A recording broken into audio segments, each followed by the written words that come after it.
এই হলো deadline communications private limited. আপনারা দেখছেন এক্সপ্রেস নিউজ, খবর নেয়, খবর দেয়।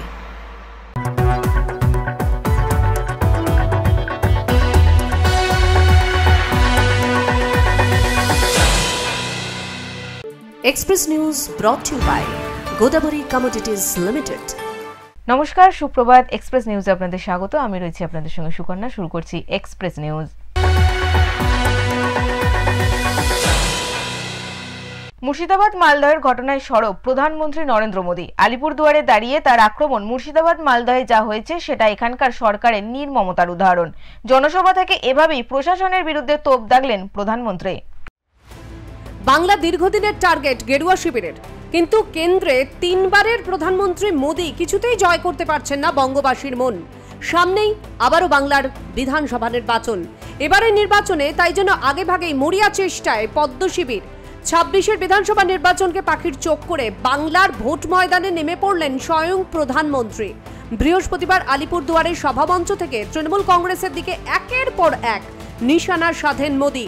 তুলে ধরেন তৃণমূল জামানায় বাংলা ঘোর সংকটে, সমাজে হিংসা, অরাজকতা, মা বোনদের নিরাপত্তাহীনতা, যুব সমাজের বেকারত্ব, দুর্নীতি, প্রশাসনের নিষ্ক্রিয়তা নিয়ে সুর সপ্তমে চড়ালেন মোদী। पश्चिम बंगाल एक साथ कई संकटों से घिरा हुआ है। एक संकट समाज में फैली हिंसा और अराजकता का है। दूसरा संकट माताओं बहनों की असुरक्षा का है, उन पर हो रहे जघन्य अपराधों का है। तीसरा संकट नौजवानों में फैल रही घोर निराशा का है, बेतहासा बेरोजगारी का है। चौथा संकट घनघोर करप्शन का है। यहां की सिस्टम पर लगातार कम होते जनविश्वास का है। और पांचवा संकट गरीबों का हक छीनने वाली सत्ताधारी पार्टी की स्वार्थी राजनीति का है। গরিব থেকে আদিবাসী সকলের অধিকার কেড়ে নিয়ে নির্মমভাবে সরকার চালানোর কথাও তুলে ধরেন প্রধানমন্ত্রী। সকলকে একত্রিত করার জন্য নয়া স্লোগান তোলেন, বাংলার মাটির চিৎকার, আর লাগবে না নির্মম সরকার। তিনি প্রশ্ন তোলেন, এভাবে কি সরকার চলে?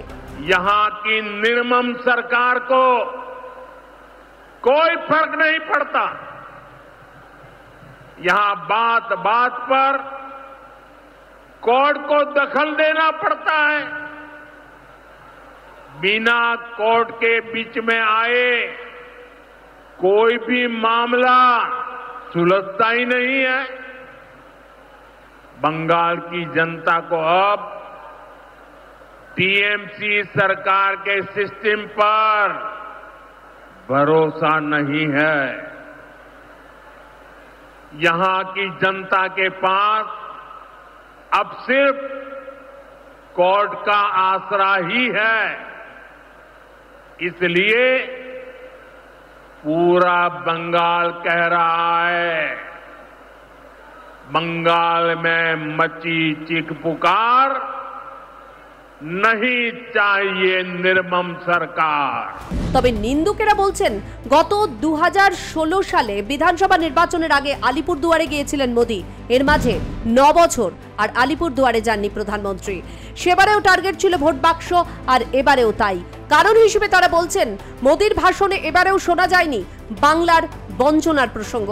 শাসক দলের নেতারা প্রশ্ন তুলেছেন, প্রধানমন্ত্রী আসছেন ভালো কথা, কিন্তু খালি হাতে আসছেন কেন? তবে এদিকে উত্তরবঙ্গ বিজেপির শক্ত ঘাঁটি হলেও সাম্প্রতিককালে যেন হাওয়া বদলের ইঙ্গিত স্পষ্ট হচ্ছে। বিজেপি থেকে জন বার্লার তৃণমূলে যোগদান যেন সেই পালেই হাওয়া দিয়েছে। তাই কি উত্তরবঙ্গ থেকেই এবারের বাংলার বিধানসভা নির্বাচনের সুরটা বেঁধে দিয়ে গেলেন মোদী? এমনই মত ওয়াকিবহাল মহলের। Bureau report, express news. সরকারি জমি ও অর্থের অভাবে রাইফেল শুটিং প্রশিক্ষণ কেন্দ্র গড়ে উঠতে পারছে না দুর্গাপুরে, যা নিয়ে ক্ষোভ বাড়ছে মানুষের মধ্যে।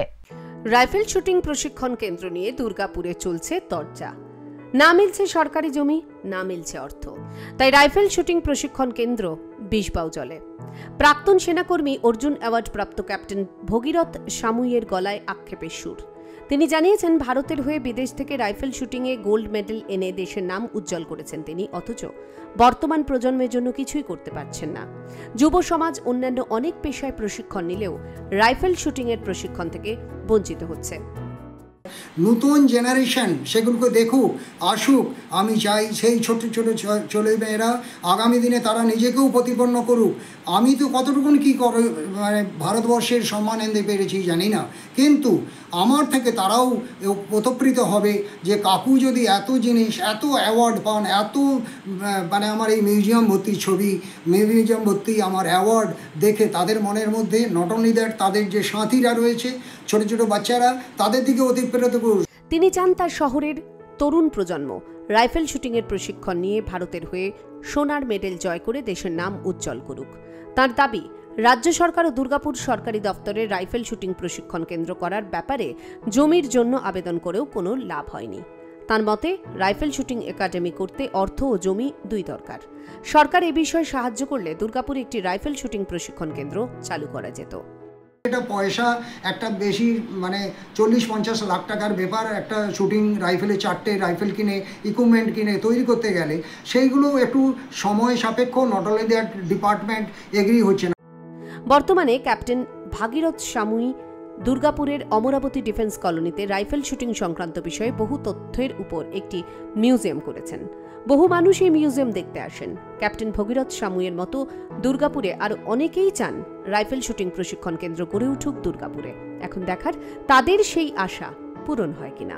দুর্গাপুর থেকে রণ ঘোষের রিপোর্ট, এক্সপ্রেস নিউজ।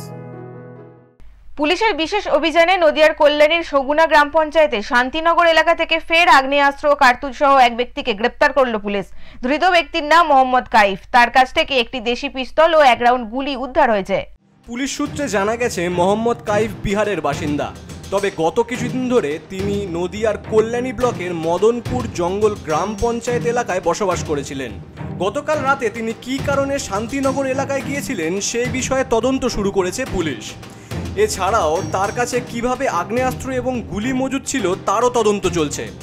নদিয়ার বিভিন্ন থানা এলাকায় একাধিক চুরির ঘটনা বারবার বিহারের দুষ্কৃতীদের যোগসূত্র উঠে এসেছে। এবার আগ্নেয়াস্ত্র এবং গুলি উদ্ধারের ঘটনায় আবারও সেই বিহারের এক বাসিন্দার সংশ্লিষ্টতা পাওয়া গেল। এ বিষয়ে বিশেষ কিছু বলতে নারাজ অভিযুক্ত। তোমার কাছে চান্স পাওয়া আছে? হ্যাঁ, পুলিশের তরফে জানানো হয়েছে এই ধরনের অভিযান লাগাতার চলবে। প্রাথমিক অনুমান, বিহারের দুষ্কৃতীরা এই রাজ্যে এখনও তাদের জাল বিস্তার করে গা ঢাকা দিয়ে রয়েছে। তবে পুলিশ যথেষ্টই সক্রিয় এবং গোপন সূত্রে খবর পেয়ে একের পর এক অভিযান চালিয়ে বিহারি দুষ্কৃতীদের গ্রেফতার করছে। এ ঘটনা আবারও নদিয়ায় বিহারি দুষ্কৃতীদের সক্রিয়তা নিয়ে নতুন করে জল্পনা তৈরি করেছে। Bureau report, express news. Express নিউজের সময় এখন একটা ছোট্ট বিজ্ঞাপন বিরতির সঙ্গে থাকুন, ফিরে আসছি। Best compliments. Godabari Commodities Limited. Coal mining, coal trading, coal import, coal logistics. Godabari Commodities Limited have been in the business of coal trading since last 2 decades. Godabari Commodities Limited, address 18 NS Road, 2nd floor, Kolkata, 700001, West Bengal.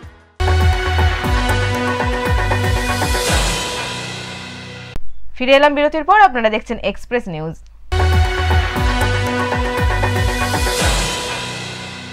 ঝাঁ চকচকে ভবন থাকলেও গাছতলায় প্রসূতি ও শিশুদের চিকিৎসা চলছে।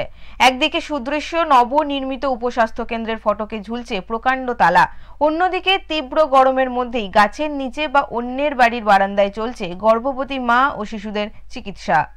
পুরুলিয়ার বড়াবাজার ব্লকের বাজরা গ্রামের এই চিত্রই স্বাস্থ্য পরিষেবার বেহাল দশা ফুটিয়ে তুলেছে। দীর্ঘদিন ধরেই বাজরা গ্রামের মানুষের দাবি ছিল একটি উপস্বাস্থ্য কেন্দ্রের। বাম আমল থেকে শুরু করে গত 1 বছর পর্যন্ত এই দাবি ছিল জোরালো। অবশেষে বড়াবাজার পঞ্চায়েত সমিতির আর্থিক সহায়তায় প্রায় 7 মাস আগে বাজরা গ্রামে একটি ঝাঁ চকচকে উপস্বাস্থ্য কেন্দ্রের নির্মাণের কাজ শেষ হয়েছে। কিন্তু নির্মাণ কাজ শেষ হলেও এখনো পর্যন্ত এটি উদ্বোধন না হওয়ায় তালা বন্ধ অবস্থায় পড়ে রয়েছে স্বাস্থ্য কেন্দ্রটি। বিভিন্ন সময় গর্ভবতী মা এবং শিশুদের যে ক্যাম্পগুলো হয়, পোলিও ইঞ্জেকশন বা বিভিন্ন ধরনের ইঞ্জেকশন যেসবগুলো দেয়, সব তো দেখছি এখান সেখান হচ্ছে, কখনো হরি মন্দিরে, কখনো দুর্গা মন্দিরে, কখনো আমাদের গ্রাম পঞ্চায়েত সদস্যা, এর আগের টার্মে কিছুদিনের জন্য প্রধানও ছিলেন, তার বাড়িতে হচ্ছে। এই তালাবন্ধ অবস্থায় পড়ে থাকার ফলে চরম দুর্ভোগে পড়েছেন এলাকার গর্ভবতী মহিলা এবং ছোট্ট শিশুদের চিকিৎসা। প্রায় 7 কিলোমিটার দূরের স্বাস্থ্য কেন্দ্রে গিয়ে চিকিৎসা নিতে হয় তাদের। যখন বাজরার বুকে একটি আধুনিক স্বাস্থ্য কেন্দ্র তৈরি হয়ে পড়ে রয়েছে, তখন আশাকর্মীরা বাধ্য হচ্ছেন অসহায় প্রসূতি মা এবং শিশুদের গাছের তলায় বা কোনো বাড়ির বারান্দায় বসিয়ে স্বাস্থ্য পরিষেবা দিতে। গ্রীষ্মের এই তীব্র দাবদাহে সদ্য প্রসূতি মা এবং ছোট্ট ছোট্ট শিশুরা অসুস্থ হয়ে পড়ছে বলে অভিযোগ, যা নিয়ে গভীর উদ্বেগ প্রকাশ করেছেন বাজরা গ্রামের বাসিন্দা সুদীপ ঘাসি ও দয়াময় সিংহ। বিষয়টি নিয়ে বড়াবাজার পঞ্চায়েত সমিতির জনস্বাস্থ্য ও পরিবেশ স্থায়ী সমিতির কর্মাধ্যক্ষ তরুণ কুমার মাহাতো জানান, দ্রুত এই উপস্বাস্থ্য কেন্দ্রটি খোলার ব্যবস্থা করা হবে। ব্যাপারটা আমার যেটুকু জানা তাতে ওই সাব হেলথ সেন্টারটা, সুস্বাস্থ্য কেন্দ্রটা অনেক তৎপরতার সাথে আর কি কমপ্লিট করা হয়েছে, কিন্তু এখনো পর্যন্ত যেটা হ্যান্ড ওভার হওয়ার কথা ছিল সেটা না হওয়ার জন্য এখনো আর কি চালু করতে পারা যায়নি। তবে চেষ্টা চালাচ্ছি 1-2 দিনের মধ্যেই আমরা ওই সুস্বাস্থ্য কেন্দ্রটা চালু করব। তবে গ্রামবাসীরা এখন তাকিয়ে আছেন কবে এই তালা খুলবে এবং তাদের নিজেদের গ্রামে বসেই উন্নত স্বাস্থ্য পরিষেবার সুযোগ পাবেন। মানবাজার থেকে বংশীধর সিংহের রিপোর্ট, এক্সপ্রেস নিউজ। আসানসোলের রবীন্দ্র ভবনে যৌন কর্মীদের আইনি সচেতনতা নিয়ে একটি গুরুত্বপূর্ণ মেগা লিগাল অ্যাওয়ারনেস ক্যাম্প অনুষ্ঠিত হলো। আসানসোলের রবীন্দ্র ভবনে জেলা লিগাল সার্ভিসেস অথরিটির উদ্যোগে এক বিশেষ ক্যাম্পের আয়োজন করা হয়। এই অনুষ্ঠানে যৌন কর্মীদের আইনি সচেতনতা নিয়ে বিস্তারিত আলোচনা হয়েছে। এসএমএস এর সেক্রেটারি অর্ণব গোস্বামী এবং জেলা প্রশাসনের আধিকারিকরা এই ক্যাম্পে উপস্থিত ছিলেন। দুর্বার মহিলা সমিতির সদস্যরাও এই আলোচনায় সক্রিয়ভাবে অংশ নেন। আলোচনায় যৌন কর্মীরা কিভাবে আইনি সহায়তা পেতে পারেন এবং কোনো অসুবিধা হলে তাদের কি করণীয় সে বিষয়ে আলোকপাত করা হয়। সেক্স ওয়ার্কারদের লিগ্যাল রাইটস এবং সেই রাইটস তাদের যাতে পেতে পারে সেই সম্বন্ধে তাদের জানানো, কিভাবে কার থ্রু দিয়ে আমরা তাদের রাইটসটাকে এক্সারসাইজ করতে তাদের সাহায্য করতে পারি, সেইটাই জানানো ছিল আজকে আমাদের মূল টপিক। এই ক্যাম্প যৌন কর্মীদের আইনি অধিকার সম্পর্কে আরও সচেতন করে তুলবে, এমনই আশাবাদী উদ্যোক্তারা। Bureau report, express news.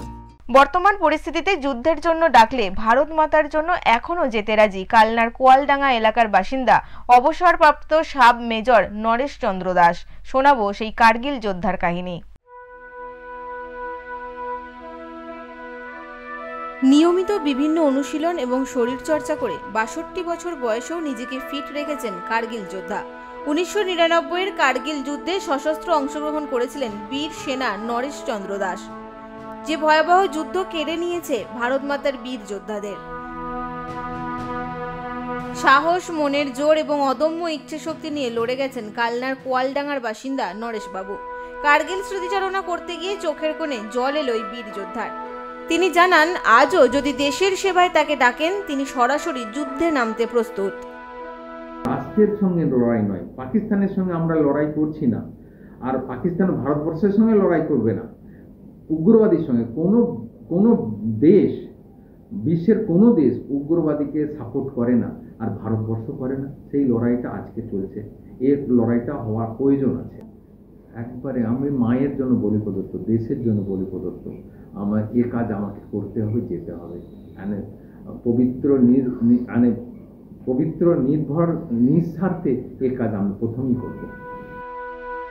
ভারাক্রান্ত মন নিয়ে তিনি জানালেন, চোখের সামনে 9 জন সহযোগী যোদ্ধাকে পাকিস্তানের গোলা বর্ষণে একসঙ্গে শহীদ হতে দেখেছেন। সেই দিনই অল্পের জন্য প্রাণে রক্ষা পেয়ে গিয়েছিলেন তিনি, কিন্তু সহযোদ্ধাদের হারাতে হয়েছিল তাকে। তিনি এদিন আরও বলেন, কার্গিল যুদ্ধ ছিল রাষ্ট্রের বিরুদ্ধে লড়াই, আর বর্তমান পরিস্থিতি একেবারেই ভিন্ন। তবে ভারত মাতার জন্য তার মন এখনো কাঁদে, আর তাই দেশের সংকটজনক পরিস্থিতিতে যে কোনো মুহূর্তে তাকে ডাকলে যুদ্ধে যাওয়ার জন্য প্রস্তুত 62 বছরের নরেশ চন্দ্র। কারণ দেশের জন্য লড়ে এসেছে, কার্গিল যুদ্ধ তারা শহীদ হয়েছে, তার জন্য আমাদের গর্ব হবে না যে আমরা তাদের জন্য আমরা ঠিক আছি। তারা সেই বর্ডারে তারা রাত জেগে দিন রাত ডিউটি দিচ্ছে বলেই তো আমরা শান্তিতে আছি। শুধু কার্গিল যুদ্ধই নয়, ভারতের আরও 3টে যুদ্ধে তিনি সৈনিক হিসেবে যোগ দিয়েছিলেন। তার ফলে গর্বিত তার গোটা গ্রাম। এলাকার বীর যোদ্ধাকে শ্রদ্ধা জানিয়ে গ্রামেরই মানুষ তৈরি করেছে কার্গিল স্মৃতিসৌধ। কালনা থেকে রীতা ভট্টাচার্যের report, express news. Express news এখনকার মতো এই পর্যন্তই। চোখ রাখুন এক্সপ্রেস নিউজের পর্দায়, তার সঙ্গে চোখ রাখুন এক্সপ্রেস নিউজ বাংলার ইউটিউব চ্যানেলে সরাসরি লাইভ সম্প্রচারে। এক্সপ্রেস নিউজ, খবর নেয়, খবর দেয়।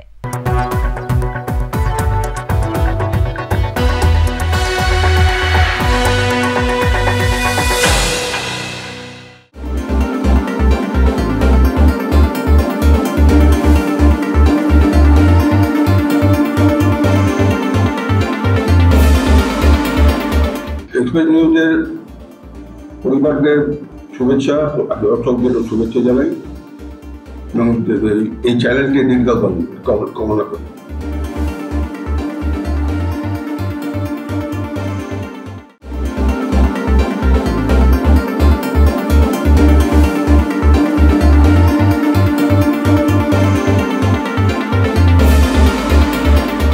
নিউজ এক্সপ্রেসের 24 বছর জন্মদিন 10 তারিখ। তাদের এই জন্মদিন সেলিব্রেশন তাদের ভালোভাবে হোক। তাদের এই নিউজ চ্যানেলকে আমি ধন্যবাদ জানাই, তাদের শুভেচ্ছা জানাই। তারা নির্ভীকভাবে খবর পরিচালনা করে, মানুষের কাছে পরিবেশন করে। তাদের আগামী দিন ভালোভাবে চলুক, আরও ভালো ভালো নিউজ, সত্য নিউজ তারা মানুষের কাছে তুলে ধরুক, আমার শুভেচ্ছা রইল।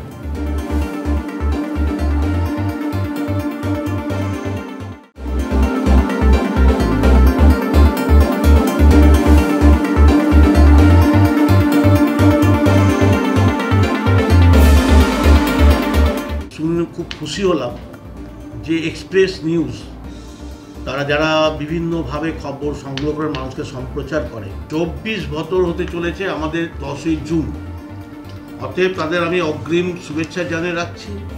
বিশেষ করে এক্সপ্রেস নিউজের যারা দর্শককুল আছেন এবং তাদের যারা সংস্থা আছে, প্রত্যেককে আমার পক্ষ থেকে, শ্রীরামপুর পৌরসভার পক্ষ থেকে আন্তরিক শুভেচ্ছা অভিনন্দন জানাচ্ছি। এবং আমি আশা করি আমাদের সংবাদ মাধ্যম একটা গণতন্ত্রের যে 4টি স্তম্ভ তার মধ্যে একটা অন্যতম, মত প্রকাশের অধিকার। নিশ্চয়ই আশা করব আগামী দিনেও আমাদের সংবাদ মাধ্যম নিরপেক্ষ সংবাদ পরিবেশন করবে এবং মানুষকে সজাগ করবে।